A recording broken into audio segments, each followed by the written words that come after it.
Hello दोस्तों, स्वागत है आप सभी का वैल्यू इन्वेस्टर यूट्यूब चैनल के ऊपर। बात करेंगे इस वीडियो में Indian railway finance corporation limited के शेयर के ऊपर।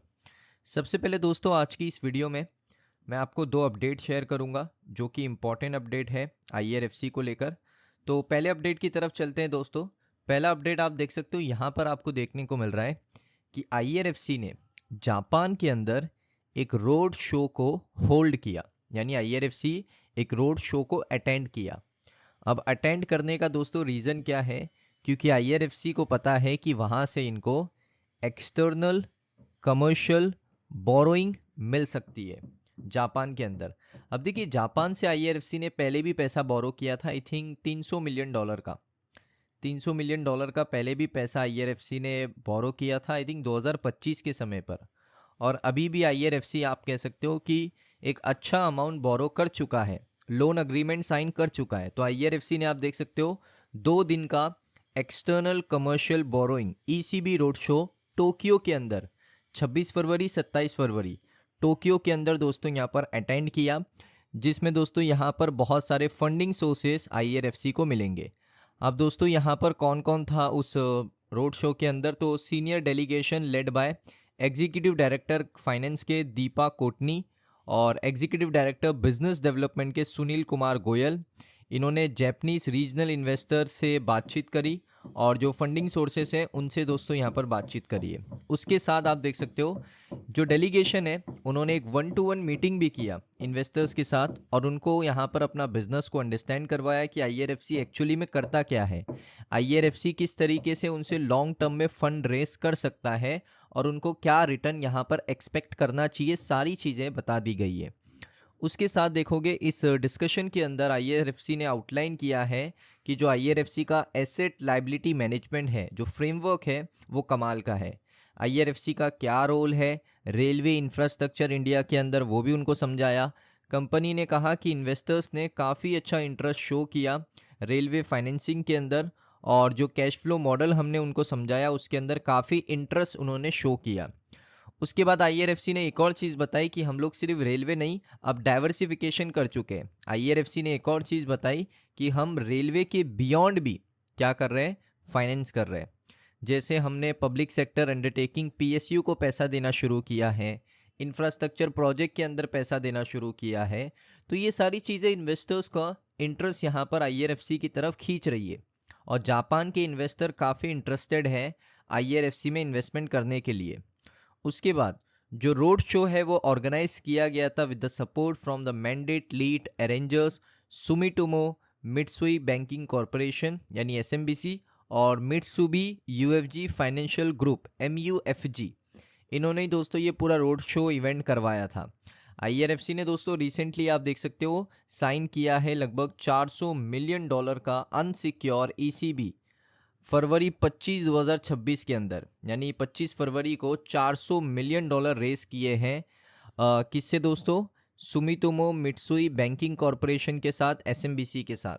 दिसंबर 2025 में भी $300 मिलियन रेस किए थे, same company same bank Sumitomo Mitsui banking corporation से। तो आईआरएफसी को ये समझ में आ चुका है कि भाई अगर हम एक्सटर्नल कमर्शियल बोरोइंग करते हैं तो उससे हमें क्या बेनिफिट मिल रहा है। पहली चीज़, बहुत कम रेट देना पड़ रहा है सामने। जैसे इंडिया में अगर हमें 6% 5% देना पड़ रहा है डोमेस्टिक अगर हम यहाँ पर रेस करते हैं, तो जापान में अगर हम दोस्तों यहाँ पर इसको कन्वर्ट करते हैं तो जो रेट है वो 4%, कभी 3%, कभी 3.5% ये रेट चल रहा है। प्लस करेंसी कन्वर्जन का भी फ़ायदा है।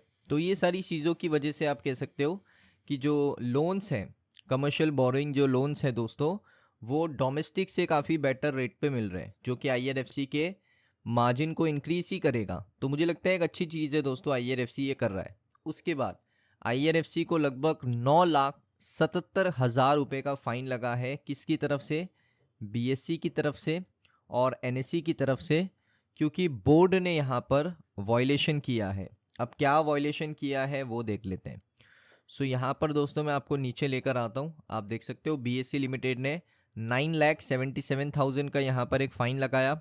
एनएससी ने भी सेम। डेट आप देख सकते हो 27 फरवरी। ईमेल भी कर दिया है आईआरएफसी को। वॉयलेशन क्या है?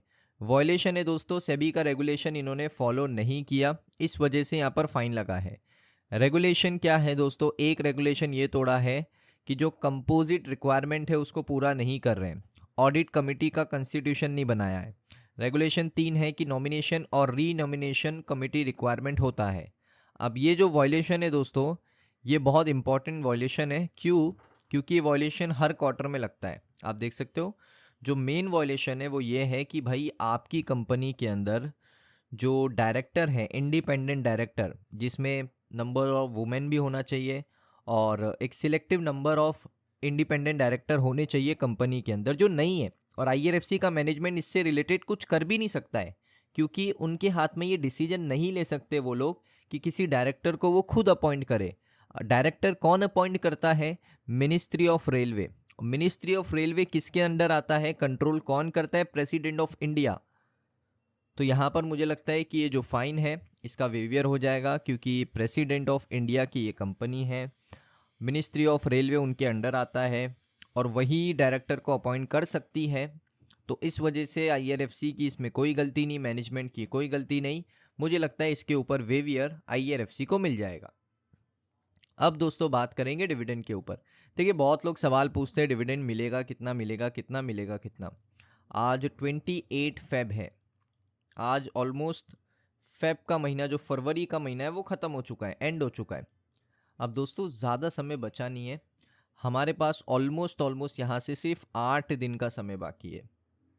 8 दिन का समय बाकी है, क्योंकि 9 मार्च को कंपनी का बोर्ड ऑफ डायरेक्टर्स का मीटिंग होने वाला है। उसमें ये कंसीडर किया जाएगा कि इंटरिम डिविडेंड कितना अनाउंस कर रही है कंपनी। देखिए, मैक्सिमम यहाँ से ऐसा लगता है कि भाई 1 रुपये 5 पैसे, लेकिन कंपनी के सीएमडी का मैंने एक बयान सुना था इन्वेस्टर कॉन्फ्रेंस में, जिसमें उन्होंने कहा था कि जिस तरीके से हमारा प्रॉफिट बढ़ता जा रहा है हर क्वार्टर में, तो हमारा जो डिविडेंड है वो भी बढ़ेगा। तो वैसा देखा जाए तो भाई 1.5 रुपये का डिविडेंड दे सकते हैं, 2 रुपये का डिविडेंड दे सकते हैं, 2.5 रुपये का डिविडेंड दे सकते हैं। तो डिविडेंड कितना भी दे सकते हैं, लेकिन डिविडेंड आपको मिलेगा। अगर 1 रुपये 5 पैसे मिलता है कोई बात नहीं, अच्छी बात है। अगर 1.5 रुपये का मिलता है अच्छी बात है, 2 रुपये कोई बात नहीं, अच्छी बात है। तो इस वजह से मुझे लगता है कि डिविडेंड कितना भी मिले, मिल रहा है, यही बहुत बड़ी बात है। तो दोस्तों आपकी क्या राय है, आपको क्या लगता है कि आईआरएफसी कितना डिविडेंड अनाउंस करेगा? क्या 2 रुपये का अनाउंस करेगा, 3 रुपये का, 1.5 रुपये का, या 1 रुपये 5 पैसे का? कमेंट सेक्शन में बताइए, या तो फिर 80 पैसे का, कमेंट सेक्शन में बताइए। सो ये मैं आपके ऊपर छोड़ता हूँ, आप सबसे ज़्यादा जो कमेंट आएगा कि डिविडेंड इतना मिल सकता है, उसके ऊपर दोस्तों हम डिस्कशन करेंगे नेक्स्ट वीडियो में। लेकिन जितना ज़्यादा कमेंट आएगा, आपको क्या लगता है 2 रुपये 3 रुपये 1.5 रुपये 1 रुपये 5 पैसे या 80 पैसे का डिविडेंड आएगा? आप कमेंट सेक्शन में बताइए, देखते हैं किसका गैस सही निकलता है।